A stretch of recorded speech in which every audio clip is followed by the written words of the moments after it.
Pagi Bapak Ibu semua, Shalom. Senang bisa berkumpul kembali ya di di persekutuan doa pagi pada hari ini. Sebelum kita sama-sama beraktivitas, ada baiknya kita sama-sama persekutuan, kita sama-sama mendengarkan firman Tuhan dan merenungkan firman Tuhan, dan nanti di akhir kita akan berdoa sama-sama juga gitu ya atas pokok doa yang sudah dibagikan gitu. Sebelum itu, untuk memulai persekutuan doa pagi pada hari ini, saya mau ajak Bapak Ibu semua untuk menaikkan pujian menikmati kasih, biar tiap hari gitu ya, semakin hari semakin lama kita terus menikmati kasih Tuhan yang Tuhan berikan kepada hidup kita.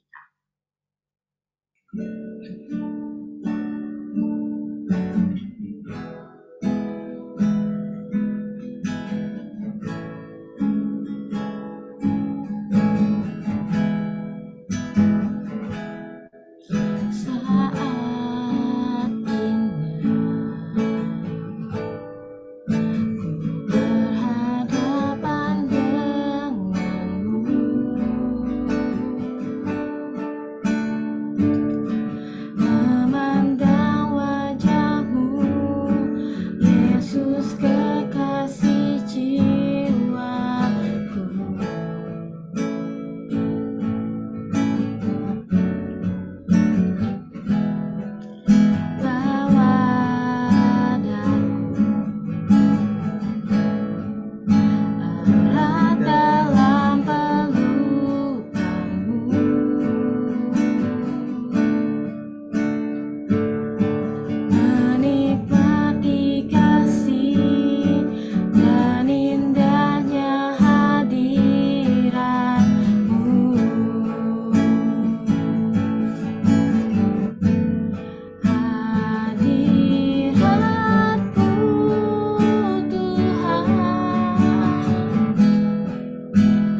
Tuhan Yesus, biarlah melalui lagu ini kami bisa terus menikmati kasih-Mu, menikmati setiap anugerah yang telah Kau berikan ke dalam hidup kami.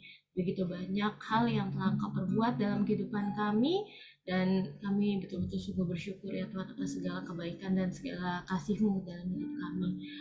Tuhan Yesus, kiranya Tuhan yang berkati setiap persekutuan kami ini, doa pagi ini, supaya semuanya dapat berjalan dengan baik, dan pada saat mendengarkan firman Tuhan juga Engkau yang bukakan hati dan pikiran kami dalam mendengarkan firman Tuhan, supaya setiap firman-Mu itu bisa dapat kami terus ingat dan terus kami terapkan dalam kehidupan kami sehari-hari. Terima kasih ya Tuhan Yesus. Inilah doa kami. Haleluya. Amin. Oke, Bapak Ibu, sebelum kita sama-sama merenungkan firman Tuhan yang akan dibawakan oleh Pak Nikolas, mari kita sama-sama angkat pujian Ajar Kami Tuhan.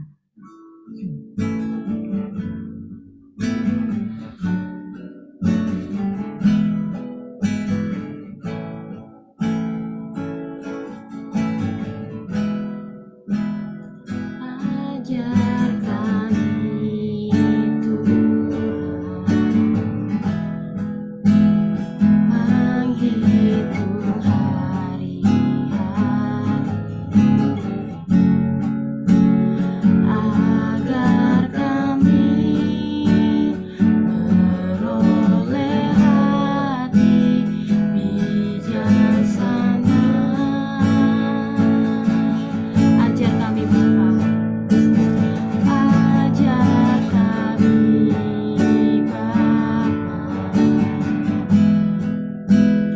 hidup dalam jalan, agar semua rencana-Mu digenapi.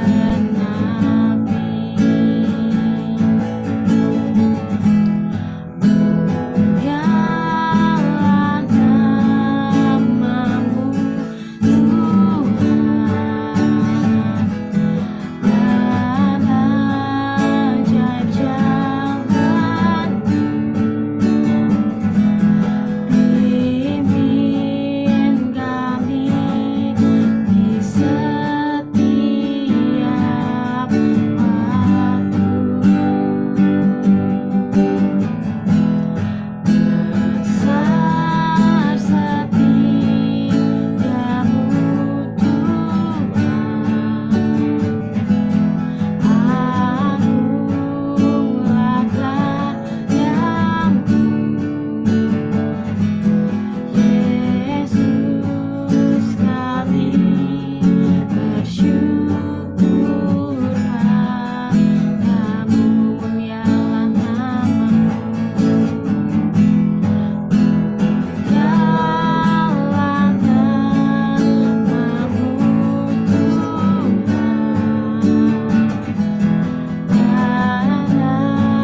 ajaib jalan-Mu.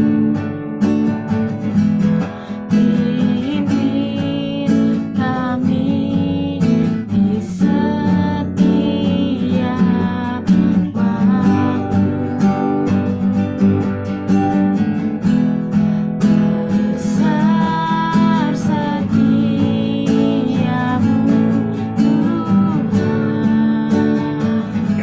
Tuhan, agunglah karya-Mu.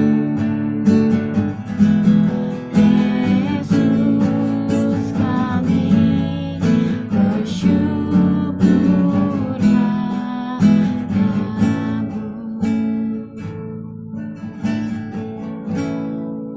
Firman Tuhan akan dibawakan oleh Bapak Nikolas Evan.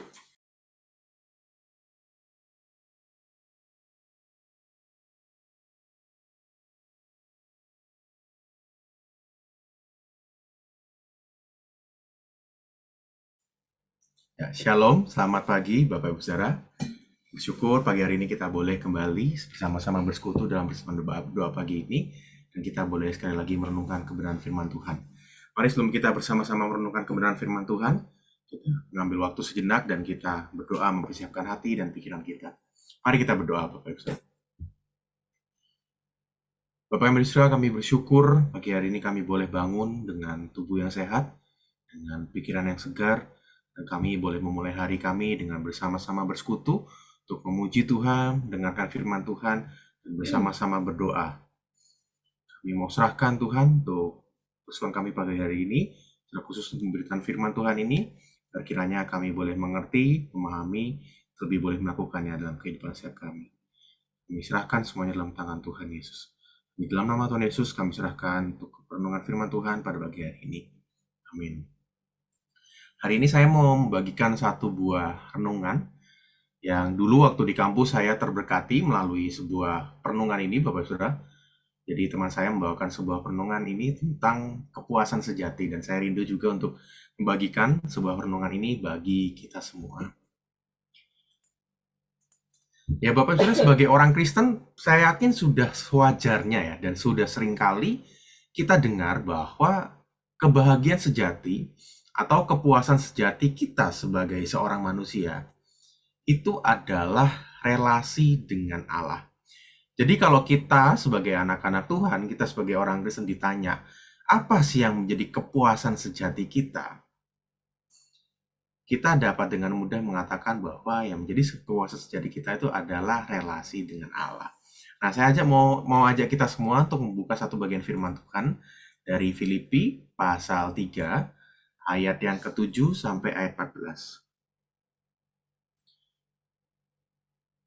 Filipi pasal 3 ayat 7 sampai ayat 14. Saya mau mengajak kita semua untuk membaca bergantian. Bapak Ibu tidak usah unmute mic-nya, tidak apa-apa. Silakan membaca masing-masing di rumah.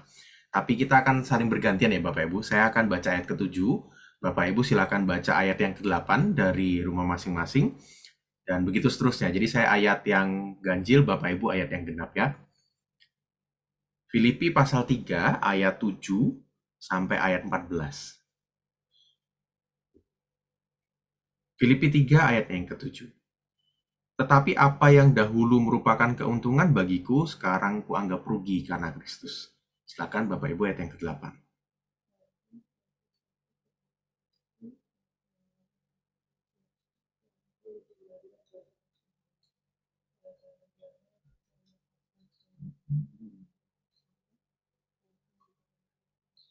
Dan berada dalam Dia bukan dengan kebenaranku sendiri, karena mentaati hukum Taurat, melainkan dengan kebenaran karena kepercayaan kepada Kristus, yaitu kebenaran yang Allah anugerahkan berdasarkan kepercayaan. Ialah mengenal Dia dan kuasa kebangkitannya dan persekutuan dalam penderitaannya, di mana aku menjadi serupa dengan Dia dalam kematiannya, supaya aku akhirnya beroleh kebangkitan dari antara orang mati. Seolah-olah aku telah memperoleh hal ini atau telah sempurna, melainkan aku mengejarnya. Kalau aku dapat juga menangkapnya, karena aku pun telah ditangkap oleh Kristus Yesus. Saudara-saudara, aku sendiri tidak menganggap bahwa aku telah menangkapnya. Tetapi ini yang kulakukan. Aku melupakan apa yang telah di belakangku dan mengarahkan diri kepada apa yang di hadapanku. untuk memperoleh hadiah, yaitu panggilan surgawi dari Allah dalam Kristus Yesus. Karena itu, marilah kita yang sempurna berpikir demikian.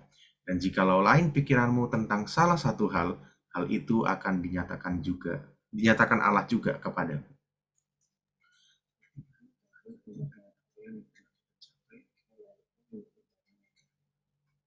Saudara-saudara, ikutilah teladanku dan perhatikanlah mereka yang hidup sama seperti kami, yang menjadi teladan. Oke, demikian jauh pembacaan firman Tuhan kita pada pagi hari ini. Terima kasih Bapak Ibu yang sudah bersedia membantu membaca dari rumah masing-masing. Nah Bapak Ibu, seperti yang saya katakan tadi ya, kalau kita sebagai orang Kristen, sebagai anak-anak Tuhan, kita ditanya tentang kebahagiaan sejati atau kepuasan sejati, sebagai orang Kristen, sudah sewajarnya dan sudah seringkali kita dengar bahwa yang namanya kebahagiaan sejati kita sebagai manusia, itu adalah relasi kita dengan Allah. Jadi kalau kita ditanya, apa sih yang menjadi kepuasan sejati kita sebagai seorang manusia? Kita seorang manusia hakikatnya adalah ciptaan Allah. Karena itulah kalau ditanya tentang kepuasan sejati kita sebagai ciptaan Allah, maka jawabannya adalah bagaimana kita sebagai ciptaan Allah itu menikmati relasi kita dengan Allah dan melayani Allah. Akan tetapi Bapak Saudara, seperti halnya kebenaran-kebenaran lain yang kita mudah dan biasa untuk kita ketahui, tapi sulit diaplikasikan. Sama juga dengan kebenaran ini, Bapak Saudara. Menikmati Allah itu menjadi satu hal yang terasa abstrak dan bahkan seringkali susah untuk kita lakukan. Menikmati atau mengalami Allah menjadi satu hal yang seringkali jauh dari angan-angan kita, atau sekedar menjadi angan-angan kita, Bapak Saudara. Ketika kita membicarakan tentang menikmati Allah, ini jadi satu hal yang abstrak dan kita bingung bagaimana cara untuk melakukannya. Gak seperti kita menikmati makanan, menikmati hiburan, menikmati film, menikmati hal-hal lainnya, Bapak Saudara. Hal-hal yang lebih dekat dalam kehidupan kita, yang seringkali kita lakukan. Nah, sayangnya Bapak Saudara, segala hal tadi itu, segala hal yang berbau kenikmatan, itu tidak bisa membawa kita kepada kedamaian dan kepuasan sejati. Di dunia ini, apapun yang kita cari, dengan kedok mencari kenikmatan, mencari kepuasan, pada akhirnya tetap akan tidak bisa memenuhi kekosongan yang ada di dalam hati kita. Dan sayangnya, pada dasarnya hal itu sudah kita ketahui, Bapak Saudara. Waktu saya di kampus, teman saya pernah mengadakan survei kecil-kecilan ya, gitu, Bapak Ibu, ke sekitar 50 orang mahasiswa di kampus. Dan 74% dari 50 orang mahasiswa di saat waktu itu dalam survei yang teman saya berikan ini, ketika mereka ditanyakan, menurutmu apakah kepuasan sejati dari seorang manusia? 74% dari 50 orang itu menjawab bahwa yang menjadi kepuasan sejati dari seorang manusia adalah Tuhan Yesus itu sendiri, atau relasi dengan Allah, atau relasi dengan firman-Nya. Dan mereka yakin akan hal ini, Bapak Saudara. Kenyataannya, kami pun para hamba-hamba Tuhan tahu akan kebenaran ini. Tapi ketika ditanya bagaimana cara mengaplikasikannya, ya semua orang bisa menjawabnya ternyata, Bapak Saudara. Nah, kita tahu jawabannya, tetapi jawaban ini seakan-akan susah sekali untuk kita aplikasikan, susah sekali untuk kita lakukan di dalam kehidupan kita.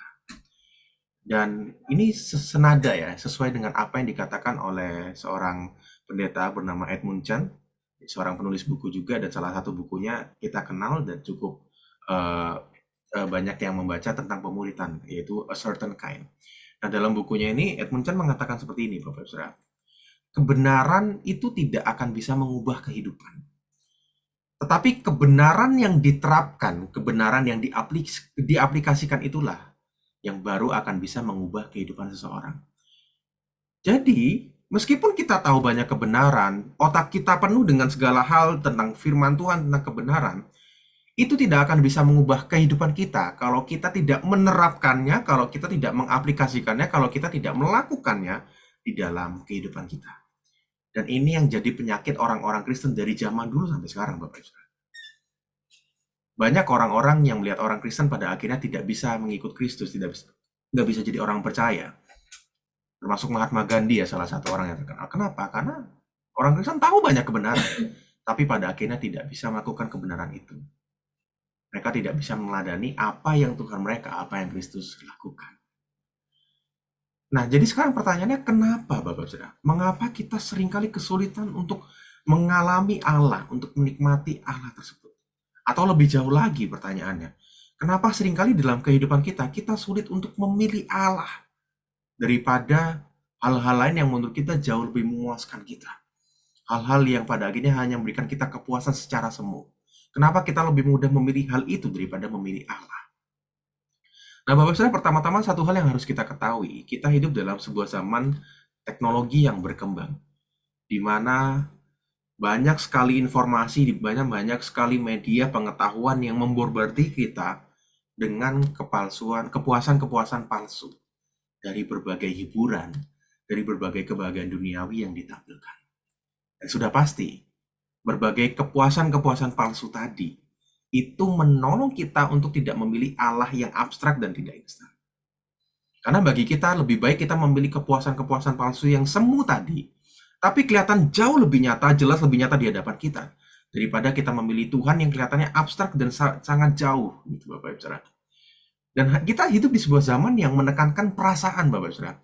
Sebagai contohnya, Bapak Saudara, Di zaman ini perasaan tuh sangat dicari-cari oleh orang-orang. Banyak orang sekarang mencari perasaan damai, perasaan ketenangan, perasaan syahdu.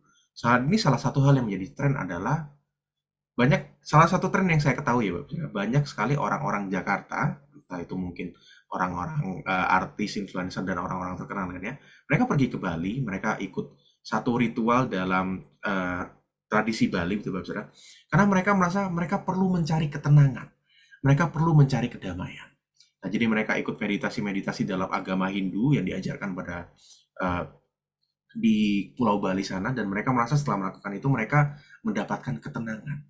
Tapi apakah benar itu adalah perasaan damai dan ketenangan yang mereka cari? Padahal bisa jadi itu juga salah satu perasaan damai atau ketenangan semu.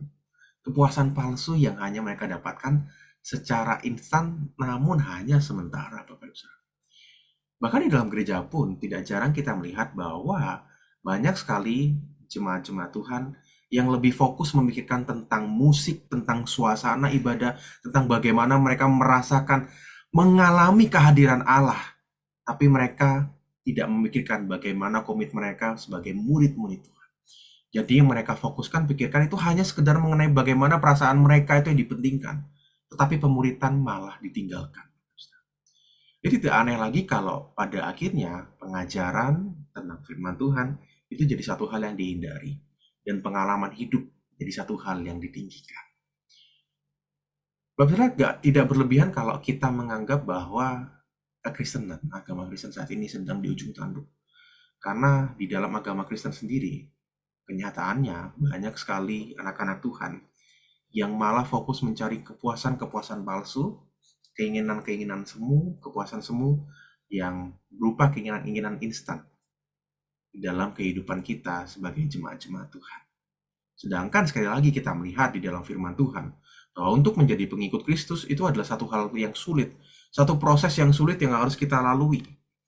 Dan bahkan di dalam firman Tuhan seringkali dikatakan bahwa kita harus menyangkal diri, dan bahkan lebih harus memilih untuk hal-hal yang bersifat kekekalan daripada hal-hal yang bersifat sementara atau sesaat, Bapak Ibu Saudara. Nah, Bapak Saudara, pertanyaannya kenapa sih kita seringkali jatuh untuk memilih kepuasan-kepuasan yang semu, kepuasan-kepuasan yang sementara tadi? Kenapa kita lebih sering untuk memilih keinginan yang instan, yang lebih mudah kita dapat, dan kepuasan-kepuasan palsu itu daripada kepuasan yang sejati itu tadi, Bapak Saudara? Nah, jawabannya, setidaknya di dalam kehidupan kita, ada 4 proses yang membuat kita hidup di dalam kepuasan palsu itu. Setidaknya ada 4 proses yang seringkali kita lakukan, atau seringkali kita jatuh dalam 4 proses ini. Yang pertama, Bapak Saudara, adalah proses bypassing atau memotong. Jadi selangkali dalam kehidupan kita itu mengambil jalan memotong atau mengambil jalan pintas. Nah, jarang kita sadar bahwa dalam proses berpikir kita sendiri, itu kita seringkali juga melakukan proses bypass ini, Bapak Saudara.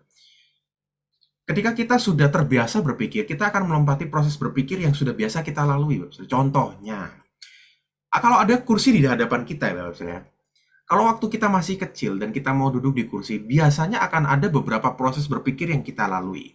Di dalam otak kita yang masih anak kecil pada waktu itu, biasanya akan ada proses berpikir ketika melihat suatu kursi, ini kursi buat apa ya?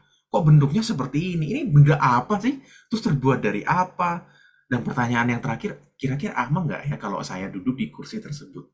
Tetapi setelah kita terbiasa untuk duduk di sebuah kursi, ketika kita lihat kursi, pasti otomatis kita akan langsung duduk. Dan bahkan seringkali tanpa memikirkan apakah kursi itu aman atau tidak untuk kita duduki, Bapak Ibu. Nah, tapi pertanyaannya, kalau misalnya ternyata kursi itu rusak, digerogoti oleh rayap, dan sudah keropos, Bapak Ibu. Ketika kita tanpa berpikir langsung duduk di kursi tersebut, apa yang akan terjadi, Bapak Ibu? Kita akan jatuh, bukan Bapak Saudara? Nah, Bapak Saudara, dalam kehidupan kita sebagai anak-anak Tuhan, kita juga seringkali terbiasa membypass atau mengambil jalan pintas, memotong proses berpikir yang kita sudah terbiasa lalui, Bapak Saudara. Karena kita merasa sudah tahu, kita merasa sudah terbiasa, jadi kita merasa bahwa kita nggak perlu lagi berpikir. Jadi kita langsung ambil shortcut, ambil jalan pintas, kita langsung memotong proses berpikir itu tadi. Nah, terkadang ketika kita mendengarkan khotbah, kita membaca firman Tuhan, ketika kita merasa, oh aku udah tahu, udah pernah dengar nih firman Tuhan, sudah pernah membaca firman Tuhan ini. Kita merasa sudah mengerti, sudah memahami. Nah, seringkali kita langsung menggunakan proses bypass ini. Kita nggak lagi mendengarkan dengan serius dan berusaha mengambil jalan pintas. Dan kita merasa udah tahu, Bapak Saudara. Nah, pertanyaannya Bapak Saudara, kalau ternyata seperti tadi, seperti dalam kursi tadi ya Bapak Saudara, kalau kita nggak melihat, mengamati kursi itu, dan kita langsung memotong bypass, tapi ternyata kursi tadi sudah digeroyoti rayap. Nah, ketika kita duduk di atas kursi itu, apa yang jadi bahayanya Bapak Saudara? Kita bisa jatuh Bapak Saudara.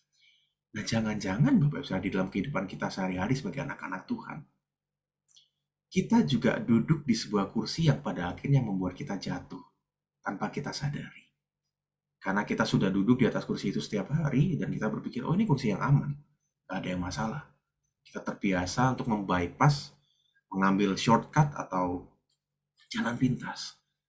Jangan-jangan kebiasaan kita setiap hari, ketika kita menikmati hiburan dari televisi, dari gadget kita, ketika kita berolahraga, mengambil waktu untuk beristirahat, atau bahkan ketika kita melayani sekalipun. Jangan-jangan kebiasaan yang kita lalui setiap hari ini, kita lakukan tanpa kita mengerti makna dan tujuannya. Dan pada akhirnya, hal itu malah membawa kita pada pengharapan yang palsu dan kekosongan.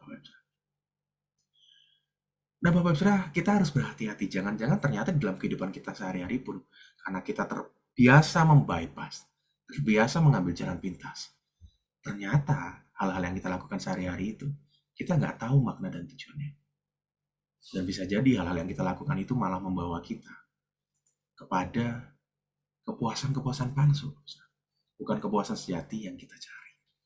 Nah, proses yang kedua ya, kali kita lakukan dan membuat kita jatuh kepada kepuasan-kepuasan palsu adalah ignorance, Bapak Ibu. Atau kalau dalam bahasa Indonesianya itu acuh, cuek. Nah, dalam sebuah diskusi tentang merubah gereja, saya pernah baca dalam sebuah artikel gitu. Ada ilustrasi baik yang disampaikan. Nah, dalam ilustrasi ini dikatakan bahwa kalau kita mau geser mimbar gereja yang awalnya berada di pinggir dan kita mau geser ke tengah, lebih baik kalau kita menggeser mimbar itu sedikit demi sedikit daripada kita tiba-tiba langsung memindahkan mimbar itu dari samping ke tengah, Bapak Saudara. Kenapa? Apa sih bedanya, Bapak Saudara? Kalau kita langsung menggeser mimbar itu langsung ke tengah, Bapak Saudara, orang bisa langsung protes, Bapak Saudara. Atau kalau di gereja kita ya, contohnya kalau kita mau ubah mimbar yang di tengah itu, kita mau ubah ke samping, pindah ke samping, kita pindah ke tempat piano. Kalau kita tiba-tiba langsung pindah mimbar itu dari tengah ke tempat piano, biasa protes nggak Bapak Saudara? Pasti protes ya Bapak Saudara. Ini kenapa sih kok tiba-tiba mimbarnya dipindah? Terus langsung protes ke Pak Yunus, protes mungkin ke saya, ke Pak Edi gitu ya. Tapi kalau mimbar itu digeser pelan-pelan dari tengah, geser sedikit, geser sedikit lagi sampai akhirnya dia berada di samping. Biasanya orang nggak akan sadar, Bapak Saudara. Orang nggak akan notice gitu ya, kok mimbarnya pindah. Mungkin orang mikir, mungkin ini kegeser karena kedorong sedikit. Mungkin ini terdorong apa begitu, Bapak Saudara. Nah, orang mungkin nggak akan sadar, Bapak Saudara. Sampai pada akhirnya mimbar itu sampai ada di samping, di pinggir. Setelah beberapa bulan waktu kita melihat terus-menerus, mungkin baru kita akan sadar, Bapak Saudara. Dan mungkin hal ini juga yang terjadi dalam kehidupan kita, Bapak Saudara. Kita merasakan adanya satu kekosongan dengan apa yang kita lakukan. Kita merasakan adanya satu kehampaan di dalam kehidupan kita. Karena mungkin kita terbiasa bypass tadi ya, atau mengambil jalan pintas, shortcut, melompati dengan kehidupan yang tidak membawa kita kepada kebahagiaan sejati. Dan hal yang lebih buruk dari bypass itu, kita merasa baik-baik saja, Bapak Saudara, dengan hal-hal tadi, dengan kepuasan-kepuasan palsu itu. Kita merasa nggak terganggu, kita merasa cuek dengan perasaan kita ini. Pada akhirnya kita ignorance atau acuh dengan satu hal yang sebenarnya menjadi problem dalam kehidupan kita ini. Sama halnya seperti orang yang berenang dengan senang di sebuah sungai berarus pelan ya Bapak Saudara. Tapi pada akhirnya arus yang pelan ini membawa kita sedikit demi sedikit ke arus yang lebih deras, yang mungkin menuju ke air terjun yang curam. Tapi karena kita terlalu menikmati air yang dingin, air yang tenang, yang kita pikir tenang tadi, Yang awalnya kita pikir, oh ini air yang aman-aman aja, Bapak Saudara. Arus yang tenang, yang nggak berbahaya. Tapi pada akhirnya arus yang tenang itu membuat kita terdorong kepada sebuah arus yang lebih deras dan mungkin menuju sebuah air terjun yang bisa membuat kita untuk terjatuh dan berbahaya. Nah, ini satu hal yang kita juga harus perhatikan, Bapak Saudara. Jangan-jangan dalam kehidupan kita, selama ini kita udah ignorance, kita sudah acuh, kita udah cuek dengan apa yang sebenarnya mungkin terjadi dalam kehidupan kita dan menjadi masalah. Tapi karena kita acuh, kita tidak memikirkan hal itu, kita jadi nggak sadar bahwa sebenarnya ada masalah dalam kehidupan kita. Nah, proses yang ketiga adalah addicted atau kecanduan, Bapak Saudara. Nah, dalam tahap ini makin parah, Bapak Saudara. Kita mulai kecanduan dengan kesenangan-kesenangan palsu yang selama ini kita nikmati. Kepuasan-kepuasan palsu yang semua yang sementara itu menjadi satu hal yang kita kejar dan kita nikmati. Dan kita menjadi kecanduan akan hal itu. Pada akhirnya kita mulai tidak bisa melepaskan, kita resah kalau kita tidak mendapatkan kepuasan-kepuasan instan dari hal-hal palsu ini. Dan sampai tahap ini kita tahu sebagaimana orang-orang kecanduan lainnya. Kesulitannya sekarang bukan hanya untuk sadar untuk berenang melawan arus, tetapi arusnya sudah menjadi terlalu deras dan kita sudah keikut dalam arus tersebut. Sampai-sampai kesadaran itu nggak cukup, Bapak Saudara. Tapi ada usaha yang harus kita lakukan untuk bisa melawan hal ini. Mungkin di tahap ini kita sudah berkali-kali disadarkan bahwa kepuasan yang sementara itu sebenarnya berbahaya. Kepuasan-kepuasan palsu itu sebenarnya berbahaya. Tapi kita menolak untuk melepaskannya karena kita merasa kalau kita kehilangan kepuasan-kepuasan itu, kalau kita kehilangan kepuasan yang selama ini kita dapatkan secara instan, kepuasan-kepuasan semua itu, kita takut bahwa kita gak akan menjadi diri kita yang sebenarnya lagi. Dan banyak sekali orang-orang yang seperti itu, Bapak. Mereka mengejar kepuasan-kepuasan yang instan, kepuasan yang semu, kepuasan yang sementara tadi, yang mungkin mereka dapatkan dalam berbagai hiburan, dalam hal-hal duniawi yang ada di dalam dunia ini. Dan mereka merasa kalau aku kehilangan itu, aku nggak akan menjadi diriku yang sebenarnya lagi.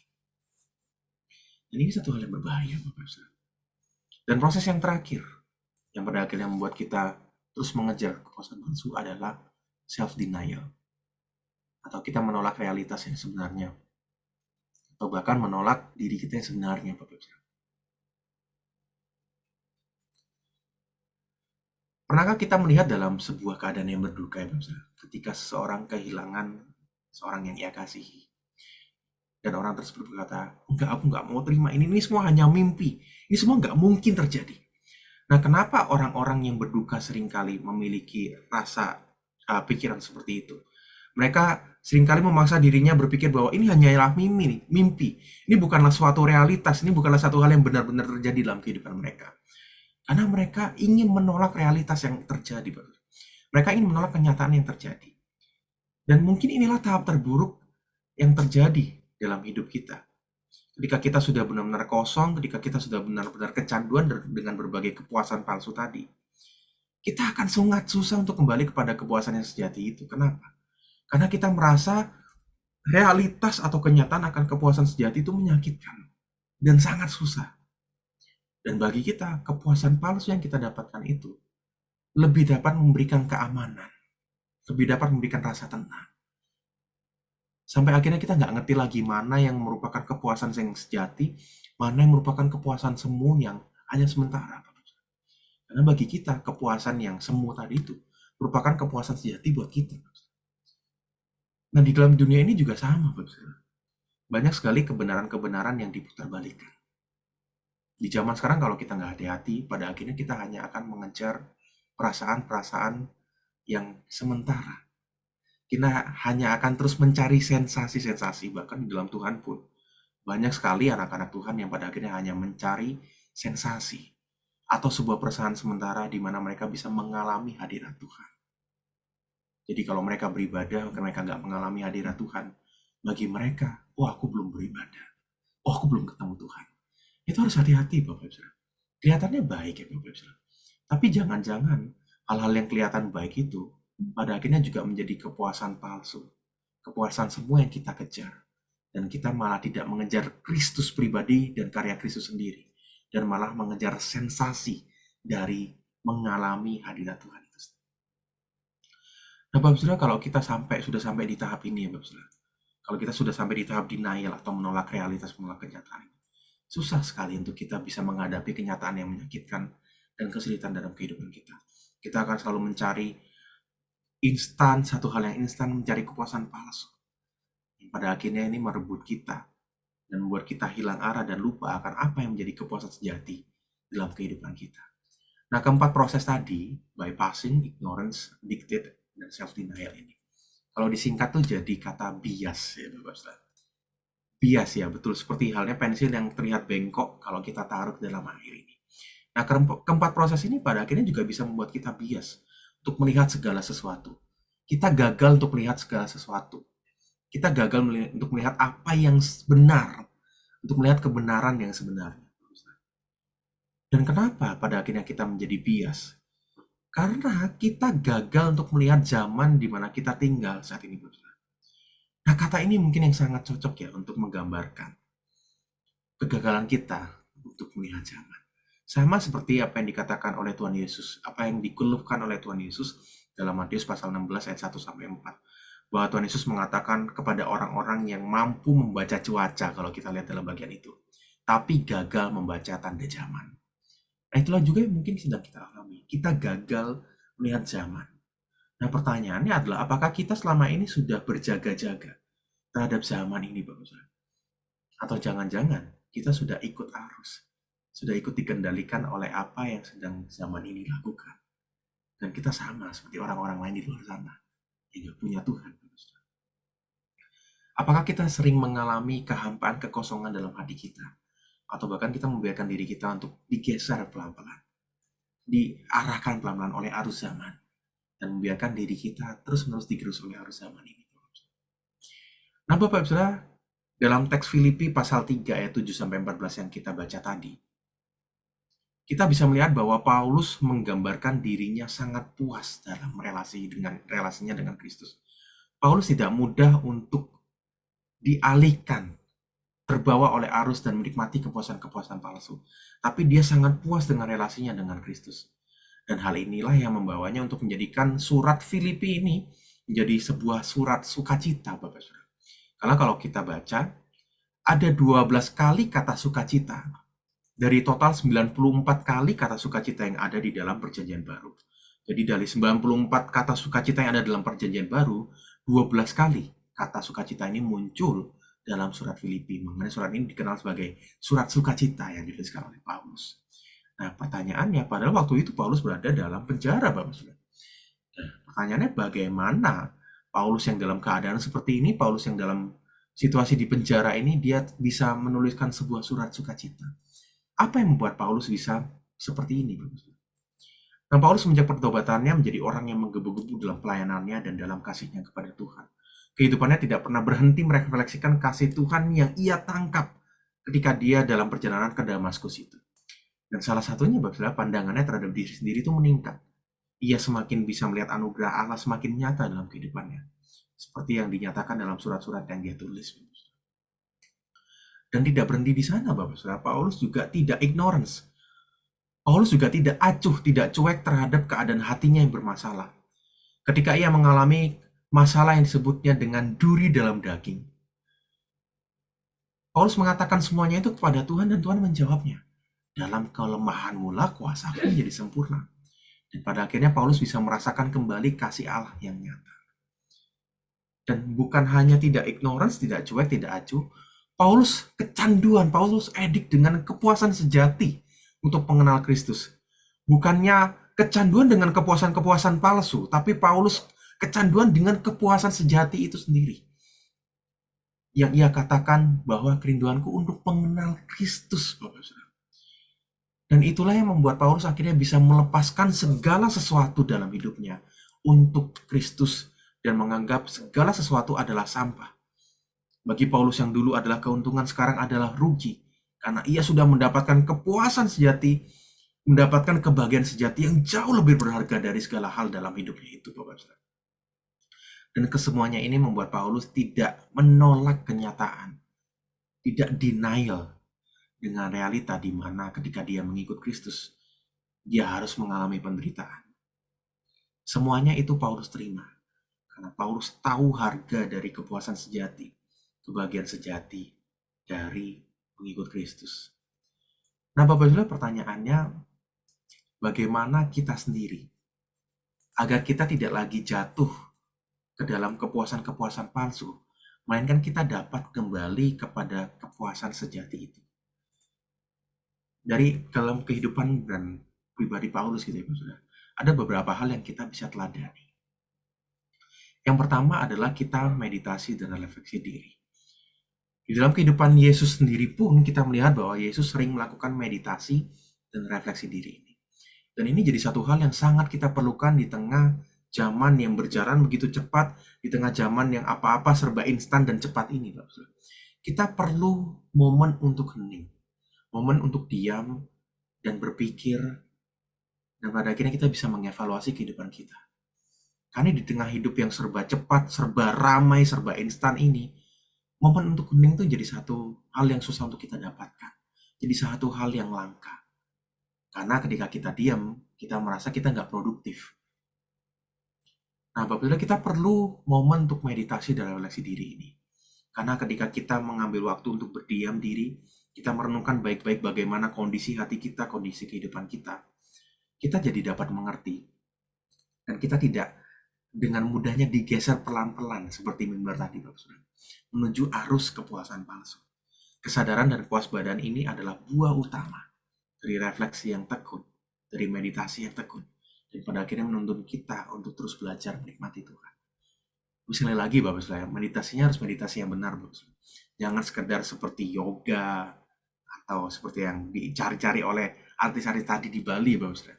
Tapi bagaimana kita berdiam diri dan kita merenungkan bagaimana firman Tuhan itu berbicara kepada kita. Dan bagaimana kita sendiri mendengarkan sabda Tuhan. Yang kedua, selain meditasi dan refleksi diri, yang bisa kita lakukan adalah menerima realita. Ketika kita melakukan meditasi dan refleksi, ketika kita beristirahat dari segala kehidupan kita yang cepat dan instan ini, pada saat itulah kita baru dapat membuka mata kita dan menerima realita kehidupan kita.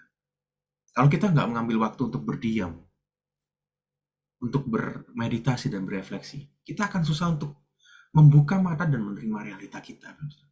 Karena itu, tahap yang kita lakukan setelah kita bermeditasi, berefleksi, setelah kita berusaha untuk menerima realita kehidupan kita. Realita-realita pahit yang mungkin selama ini seringkali kita hindari. Karena kita nggak mau merasakan rasa sakit itu. Dan setelah kita menerima realita, hal yang ketiga yang kita lakukan adalah kita belajar untuk menghadapi penderitaan. Untuk menghadapi realita-realita pahit itu. Harus diakui, Bapak Saudara, seperti yang disebutkan oleh Paulus gitu ya. Mengikut Yesus pada dasarnya itu adalah siap menghadapi banyak penderitaan. Kita nggak bisa lepas dari penderitaan ketika kita mengikut Yesus. Penderitaan itu tidak bisa kita hindari dalam kehidupan kita. Jika kita menyangkali untuk tidak mengalami penderitaan itu, kita tidak akan pernah bisa bahagia, Bapak. Menyangkal itu nggak akan pernah membawa kita bahagia.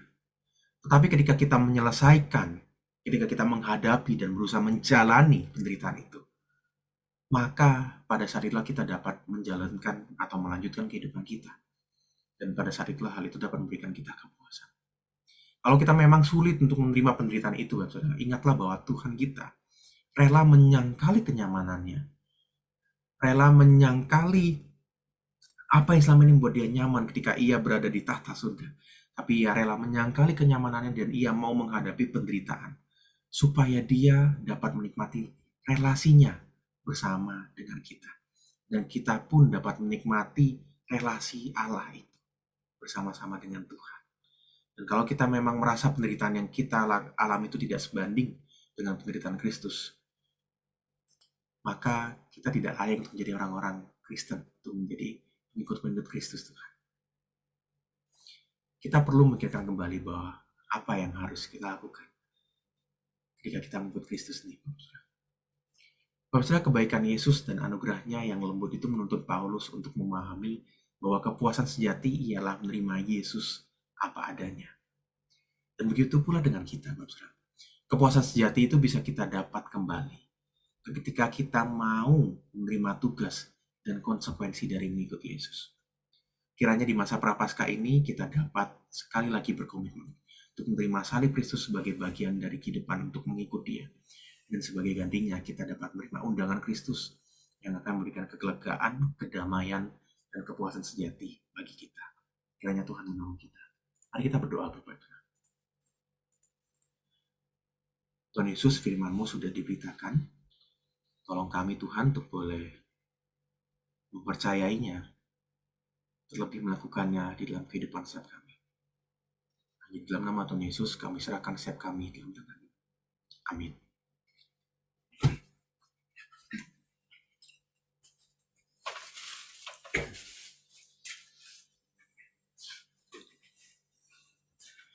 Oke, terima kasih Pak Nikolas dalam firman Tuhannya. Kiranya firman Tuhan yang akan disampaikan bisa terus diingat dan terus diterapkan dalam kehidupan sehari-hari. Sebelum kita sama-sama berdoa syafaat, mari kita angkat pujian tak tahukan hari esok.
Pagi hari ini hamba-Mu berdoa untuk seluruh jemaat yang pengharapan dimanapun kami berada, apapun yang kami kerjakan, biarlah semuanya tentang Tuhan dan semuanya diberkati oleh Tuhan.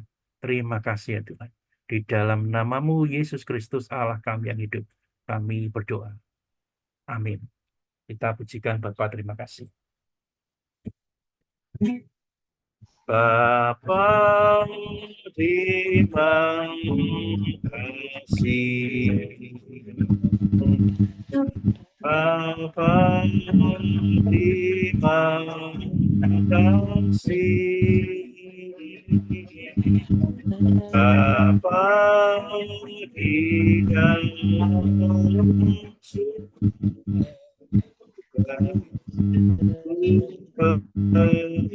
terima kasih. Amin.